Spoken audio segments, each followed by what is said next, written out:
போன மாதத்தோட இறுதியில் ரஷ்யாவோட மாஸ்கோவில் கிராக்கஸ் ஹால் அட்டாக்னு சொல்லிட்டு ரஷ்யாவில் கடந்த ஒரு 20-25 வருஷத்தில் இல்லாத அளவுக்கு ஒரு பெரிய தீவிரவாத தாக்குதலானது நடந்துச்சு.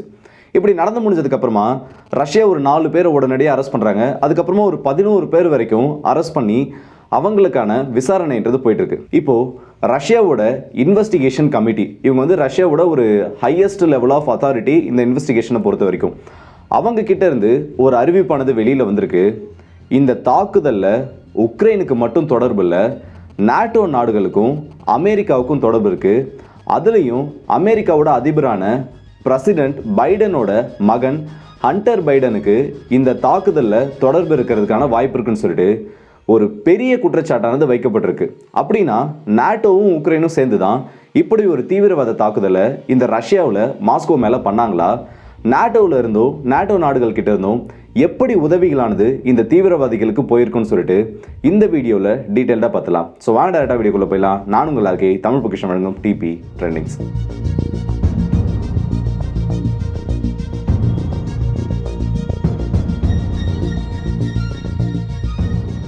கிராக்கஸ் ஹால் அட்டாக்.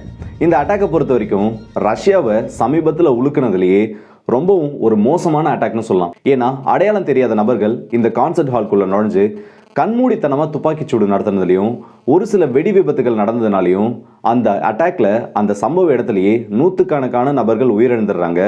அதுவும் இந்த இன்ஜுரி லிஸ்டெல்லாம் சேர்த்தோன்னா இப்போ வரைக்கும் கடைசியாக வந்த அப்டேட் வரைக்கும் 140க்கும் அதிகமான நபர்கள் இந்த ஒரு தீவிரவாத தாக்குதலில் உயிரிழந்துட்டாங்க. 60க்கும் அதிகமான நபர்கள் சிவியர் இன்ஜுரியோட இன்னமும் ஹாஸ்பிட்டலில் இருக்காங்க. ரஷ்யா முழுக்க ஒரு பெரிய பதற்றமான சூழ்நிலையை இந்த தீவிரவாத தாக்குதல் உருவாக்குச்சு. ரஷ்ய மக்கள் அனைவரும் ஒத்துமையாக நின்னாங்க. இந்த டைமில் இந்த தீவிரவாத தாக்குதலை யார் நடத்திருந்தாலும் அவங்கள சும்மா விடக்கூடாதுன்னு சொல்லிட்டு இந்த அட்டாக் நடந்து முடிஞ்சதுக்கு அப்புறமா பிரையான்ஸ்க் ரீஜனில் வச்சு தப்பிக்க முயற்சி பண்ண இந்த தாக்குதலுக்கு காரணமானவங்களை ரஷ்யா பிடிக்கிறாங்க. இப்படி பிடிச்சவங்க கிட்டது முதல் கட்ட தகவல்களானது என்ன வெளியில் வந்ததுன்னா, ரஷ்யாவில் நடந்த இந்த தாக்குதலில் இவங்க நடத்தி முடிச்சுட்டு உக்ரைனுக்கு இவங்க தப்பிச்சு போகிறதாகவும், உக்ரைனுக்கு போனதுக்கப்புறமா அங்கேருந்து மற்ற நாடுகளுக்கு தப்பிக்கிறது தான் இவங்களுக்கான திட்டமாக இருந்தது. இந்த தாக்குதலை நடத்துறதுக்கு எல்லாருக்குமே சில $1000 US டாலரில் கொடுக்கப்படுதுன்னு சொல்லிட்டு முதல் கட்ட தகவல்களில் சொல்லப்பட்டிருந்துச்சு. உடனடியாக ரஷ்யா என்ன பண்ணாங்கன்னா, இந்த தாக்குதலுக்கு உக்ரைன் கிட்ட இருந்து ஒரு பெரிய தொடர்பானது இருக்குது, இந்த தாக்குதலை உக்ரைன் பண்ணாங்கன்னு நாங்கள் சொல்லலை, ஆனால் இந்த தாக்குதல் நடத்தப்பட்டதுக்கு உக்ரைனோட பங்கு இருக்குன்னு சொல்லிட்டு உக்ரைன் மேலே ஒரு பெரிய குற்றச்சாட்டை வச்சாங்க. உடனே அலறி போன உக்ரைன் கிட்ட இருந்து ஒரு பெரிய ஸ்டேட்மெண்ட் ஆனது வெளியில் வருது. இந்த தாக்குதலுக்கும் எங்களுக்கும் எந்த ஒரு சம்பந்தமும் கிடையாது, நாங்கள் யாருக்கும் உதவி பண்ணலை, எந்த விதமான ஹெல்ப்பும் உக்ரைன்ல இருந்து இந்த தாக்குதல் நடத்தவங்களுக்கு போனோம்னு சொல்லிட்டு ஒரு பெரிய கிளாரிஃபிகேஷன் ஆனது கொடுக்கப்படுது. அமெரிக்கா அவங்களோட பங்குக்கு என்ன சொல்லிட்டாங்கன்னா, நாங்கள் ஏற்கனவே ரஷ்யா கிட்ட ஒரு வார்னிங்கை கொடுத்துட்டோம், ISIS அமைப்பு உங்கள் நாட்டில் இப்படி ஒரு தாக்குதல் பண்ணுறதுக்கு, ஏதோ ஒரு பப்ளிக் அதிகமாக பொதுமக்கள் கூடுற இடத்துல ஒரு பெரிய ஷூட்டிங் ஆனது இல்லை ஒரு பெரிய ஏதோ ஒரு சம்பவம் நடக்கிறதுக்கான வாய்ப்பு இருக்குன்னு சொல்லிட்டு ரஷ்யா கிட்ட நாங்கள் எச்சரிச்சிட்டோம். ஆனால் ரஷ்யா அதை கேட்கல, ரஷ்யா இந்த விஷயத்தில் கோட்டை விட்டுட்டாங்கன்னு சொல்லிட்டு அமெரிக்கா ஒரு குற்றச்சாட்டு வச்சாங்க. ஆனால் இது ரஷ்யா ஒட்டுமொத்தமாக நிராகரிச்சிட்டாங்க. அமெரிக்கா கிட்ட இருந்து எங்களுக்கு எந்த ஒரு வார்னிங்கும் வரல, இந்த சிச்சுவேஷனை பயன்படுத்தி உக்ரைனை காப்பாற்றுறதுக்காக தான் அமெரிக்கா இப்படி பேசிட்டு இருக்காங்கன்னு சொல்லிட்டு இது எல்லாம் நடந்து முடிஞ்சதுக்கப்புறம் ஒரு 3 நாளைக்கு முன்னாடி ரஷ்யாவோட மீடியாஸில் ஒரு வீடியோவானது வெளியிடப்படுது. என்னன்னா, இந்த அட்டாக் நடத்தின நபர்கள் இருக்காங்கல்ல, அதில் ஒருத்தனை பிடிச்சி விசாரிக்கிறப்போ அவன் பேசினதை வீடியோவாக எடுத்து ரஷ்யாவோட மீடியாவில் பப்ளிஷ் பண்ணுறாங்க.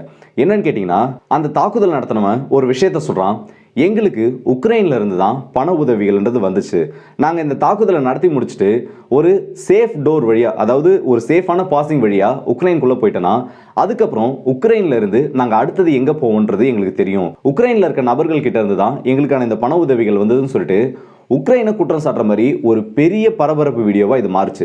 இந்த வீடியோ வந்த அடுத்த 2 நாள்லயே ரஷ்யாவோட இந்த இன்வெஸ்டிகேஷன் கமிட்டி கிட்ட இருந்து ஒரு பெரிய அறிவிப்பானது வந்திருக்கு. உக்ரைனில் இருக்க ஒரு முக்கியமான நிறுவனம், இந்த முக்கியமான நிறுவனத்துக்கிட்ட இருந்தால் ரஷ்யாக்குள்ளே நடக்கிற தீவிரவாத தாக்குதல்களுக்கு, அவங்க மாஸ்கோ அட்டாக்னு அதை மென்ஷன் பண்ணல, ஆனால் ரஷ்யாக்குள்ளே நடக்கிற அந்த தீவிரவாத தாக்குதல்களுக்கு ஃபண்டிங் ஆனது வந்திருக்கு.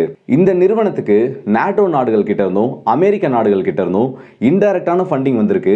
அந்த ஃபண்டிங்கை வாங்கி தான் ரஷ்யாக்குள்ள நடக்கிற இந்த தீவிரவாத தாக்குதல்களுக்கு இவங்க காசை கொடுத்துருக்காங்கன்னு சொல்லிட்டு ஒரு பெரிய குற்றச்சாட்டை இந்த நிறுவனத்து மேலே வச்சது மட்டும் இல்லாமல், இந்த புரிஷ்மாங்கிற நிறுவனத்துக்கு இப்போ பிரசிடென்ட்டாக இருக்க ஜோ பைடனோட பையன் ஹண்டர் பைடன் அவர்கள் 2014 இருந்து 2019 வரைக்கும் அந்த பரிஷ்மா நிறுவனத்தோட போர்ட் ஆஃப் டைரக்டர்ஸில் ஒரு மெம்பராக இருந்திருக்காரு. இதை காரணமா வச்சு ரஷ்யா இப்ப என்ன சொல்றாங்கன்னா, பைடனுக்குமே இந்த தாக்குதல்ல நேரடியான தொடர்புகள் இருக்கிறதுக்கு நிறைய வாய்ப்புகள் இருக்குன்னு சொல்லிட்டு, சரி இந்த நிறுவனத்து மேல ஒரு பெரிய குற்றச்சாட்டு வைக்கப்பட்டிருக்குல்ல, இந்த நிறுவனத்தை பத்தி பார்க்கணும் அப்படின்னா இந்த நிறுவனம் என்ன அவ்வளவு பெருசா, இந்த நிறுவனம் இதுக்கு முன்னாடி இந்த மாதிரி பிரச்சனைகள் ஏதாச்சும் சிக்கியிருக்கான்னு கேட்டீங்கன்னா, உக்ரைனை பொறுத்த வரைக்கும் 2002க்கு அப்புறமா இந்த நிறுவனமானது தொடங்கப்படுது.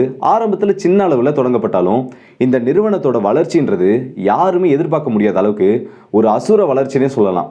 ஏன்னு கேட்டிங்கன்னா, இப்போ உக்ரைனை பொறுத்த வரைக்கும் இந்த பரிஷ்மாங்கிற நிறுவனம் பிரைவேட்டாக ஆயில் அண்ட் கேஸை ப்ரொடியூஸ் பண்ணுற ஒரு கம்பெனியாக இருந்தாலும் உக்ரைனோட 35% ஆஃப் ஆயில் அண்ட் கேஸ் இவங்க கிட்ட இருந்து தான் போயிட்டு இருக்கு.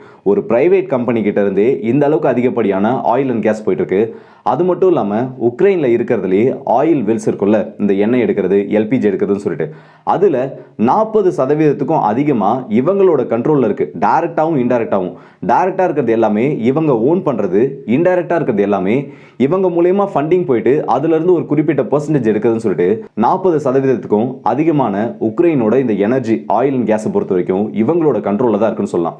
இதுக்கு முன்னாடி இவங்க என்ன பிரச்சனைலாம் சிக்கியிருக்காங்கன்னு பார்த்தோன்னா, இப்போ பிரசிடென்ட்டாக இருக்க பைடன் அவர்கள் பராக் ஒபாமா அவர்கள் பிரசிடென்ட்டாக இருக்கப்போ வைஸ் பிரசிடென்ட்டாக இருந்தார். அப்படி இருந்த டைமில் பைடன் அவர்கள் இந்த நிறுவனத்துக்கிட்ட இருந்து இல்லீகலாக பைசா வாங்கினதாகவும், ஏன்னா இந்த நிறுவனத்து மேலே ஊழல் குற்றச்சாட்டுகள் பல இருந்துச்சு, அதுக்கான இன்வெஸ்டிகேஷனை தவிர்க்கிறதுக்காகவும் இந்த நிறுவனத்தில் இல்லீகலாக முதலீடு பண்ணுறதுக்குன்னு சொல்லிட்டு இவர் நிறைய காசை இந்த நிறுவனத்துக்கிட்ட இருந்து வாங்கினதாகவும் ஒரு குற்றச்சாட்டானது பைடன் மேலே வைக்கப்பட்டுச்சு. அதுக்கப்புறமா 2020 எலெக்ஷன்ஸ் டைமில் பைடனோட பேரை கெடுக்கிறதுக்காகவே ட்ரம்ப்போட ஆதரவாளர்களும் ட்ரம்ப் மூலியமாகவும் திரும்ப இந்த நிறுவனத்துக்கு காசு கொடுத்து பைடனுக்கு இந்த பிரச்சனையில சம்பந்தப்படுத்துறதுக்காகவும் ட்ரம்ப் அவர்களால் இந்த நிறுவனத்துக்கிட்ட இருந்து ஒரு பெரிய விலையானது பேசப்பட்டதாகவும் நிறைய தகவல்கள் வந்தது. ஆனால் பிற்காலத்தில் இப்படி ஒரு பிரச்சனை நடக்கல, இது வெறும் வதந்தின்னு சொல்லிட்டு எல்லாருமே இந்த பிரச்சனையை எடுத்து ஓரம் கட்டிட்டாங்க. ஆனால் இப்போ ரஷ்யா வச்சிருக்க இந்த குற்றச்சாட்டுனது ரொம்பவே முக்கியமாக பார்க்கப்படுது. ஏன்னு கேட்டனா, இந்த ரஷ்யா உக்ரைன் போர் ஆரம்பிச்சதுக்கு அப்புறம் கூட இந்த நிறுவனத்தோட ஒரு வேல்யூன்றது கொஞ்சம் கூட குறையல. உக்ரைனை பொறுத்த வரைக்கும் இவங்களோட பிஸ்னஸ்ன்றது இன்னும் அதிகமாயிட்டே இருக்கு. ஒரு வெஸ்டர்ன் கண்ட்ரிஸ் கூட ஒரு நல்ல கனெக்ஷன் இருக்க ஒரு நிறுவனம் இதை சொல்லலாம். அதுவும் இந்த அளவுக்கு ஒரு பெரிய நிறுவனமாக இருக்கிறது வெஸ்டர்ன் கண்ட்ரீஸ்ல இருந்து வர ஃபண்டிங்ஸை வாங்கி ரஷ்யாக்குள்ள இந்த தீவிரவாத தாக்குதல்களுக்கு பம்ப் பண்ணியிருக்காங்கன்றது ரஷ்யாவோட ஒரு பெரிய குற்றச்சாட்டாக இருக்குது. அது மட்டும் இல்லாமல் ரஷ்யா இதை ஒரு பெரிய கிரிமினல் கேஸாக இப்போ மாற்றிருக்காங்க. கூடிய சீக்கிரத்தில் நாட்டோவோட அஃபிஷியல்ஸையும் யூஎஸோட ஒரு சில அஃபிஷியல்ஸையும் நாங்கள் விசாரணை பண்ண போகிறதாகவும் சொல்லியிருக்காங்க. இது ஒரு சாதாரணமான விஷயமே கிடையாது. ஏன்னா நார்மலாக ஒரு இன்வெஸ்டிகேஷன்றது வேற, இந்த மாதிரி ரஷ்யாவோட இன்வெஸ்டிகேஷன் கமிட்டி ஒரு கேஸாக ஃபைல் பண்ணி அதை ஒரு கிரிமினல் கேஸாக மாற்றி அவங்க பண்ணுற இன்வெஸ்டிகேஷனானது வேற. இதுக்கு அமெரிக்கா கண்டிப்பாக ஒத்துழைச்சு தான் ஆகணும். இல்லைனா இந்த ரெண்டு நாடுகளுக்கும் இருக்க பிரச்சனையானது இன்னும் அதிகமாயிடும்னே சொல்லலாம். ஆனால் இன்னும் அந்த அஃபிஷியல்ஸ் யார், எத்தனை பேர், எந்தெந்த நாட்டில் இருக்காங்கன்றது ரஷ்யா கிட்ட இருந்து இன்னும் வரல. ரொம்பவே கான்ஃபிடென்ஷியலாக வச்சிருக்காங்க. ஆனால் இப்படி ஒரு இன்வெஸ்டிகேஷனை நாங்கள் பண்ண போகிறோம், வெஸ்டர்ன் கண்ட்ரிஸோட சப்போர்ட் இல்லாமல் இந்த தாக்குதல்கள் எதுவும் நடக்கலைன்றது ரஷ்யாவுக்கு ரொம்பவே தெளிவாக புரிஞ்சிருக்கு. அது மட்டும் இல்லாமல் ஏதோ ஒரு லைனை ரஷ்யா பிடிச்சிருக்காங்கன்னு சொல்லலாம். ரொம்பவே அந்த ஆணி வேர்னு சொல்லுவாங்கல்ல, இந்த பிரச்சனைக்கான காரணம் இது எதனால் ஆரம்பிக்குதுன்னு சொல்லிட்டு, அதில் ஏதோ ஒன்று ரஷ்யா கிட்ட வெயிட்டாக மாட்டிருக்கு. அப்படி காரணம் இல்லாமல் கண்டிப்பாக ரஷ்யா இதை சொல்ல மாட்டாங்க, அப்படி சொல்கிறவங்களும் கிடையாது. இப்போது இந்த அளவுக்கு அடித்து சொல்கிறாங்க, இதுக்கு வெஸ்டர்ன் கண்ட்ரீஸ்ல இருந்து சப்போர்ட் வந்திருக்குன்றாங்கன்னா முக்கியமான டாக்குமெண்ட்ஸ் ஏதாச்சும் ரஷ்யாவோட கையில் கிடச்சிருக்கணும். அப்படி இல்லையா, முக்கியமான கான்வர்சேஷன் ஏதாச்சும் இவங்க கையில் கிடச்சிருக்கணும். அப்போ தான் இந்த மாதிரி எல்லாம் பேசுவாங்க. உதாரணத்துக்கு ஜெர்மனியோட அந்த ஆடியோ டேப் ஒன்று லீக் ஆச்சு பாருங்க. அப்படி லீக் ஆனதுக்கு அப்புறமா ரஷ்யாவுக்கும் ஜெர்மனிக்கும் நடுவில் எந்த அளவு உறவுகள் பாதிக்கப்பட்டுச்சு, ஜெர்மனி மேலே எவ்வளோ பெரிய குற்றச்சாட்டுகளை ரஷ்யா அதுக்கு முன்னாடி வச்சிருந்தாங்கன்னு தெரியும். அதுக்கு எவிடன்ஸாக தான் அந்த ஆடியோ லீக் ஆச்சு. கூடிய சீக்கிரத்தில் இதே மாதிரி ஏதோ ஒரு லீக் நடக்கிறதுக்கான சான்சஸ் கூட இருக்குது, இதுக்கு வலு சேர்க்கிற விதமாக. ஸோ இந்த வீடியோவில் நம்ம பார்க்க வந்த அப்டேட்ஸ் தான். இந்த வீடியோ பற்றி உங்களோட கருத்துக்களை கமெண்ட் செக்ஷனில் சொல்லுங்கள். அதுலேயும் குறிப்பாக ரஷ்யாவில் நடத்தப்பட்ட இந்த மோசமான தாக்குதலுக்கு யார் காரணமாக இருப்பாங்க, ஒருவேளை அமெரிக்கா தான் இதை பண்ணியிருப்பாங்க நீங்கள் நினச்சிங்கன்னா அது தாராளமாக கமெண்ட் செக்ஷனில் சொல்லலாம். நல்லதை பகிர்ந்து நல்ல சமுதாயத்தை உருவாக்கும். அடுத்த வீடியோ சந்திப்போம். அது ஒரு உங்களோட விடுபடுது உங்கள் எல்லாருக்கே.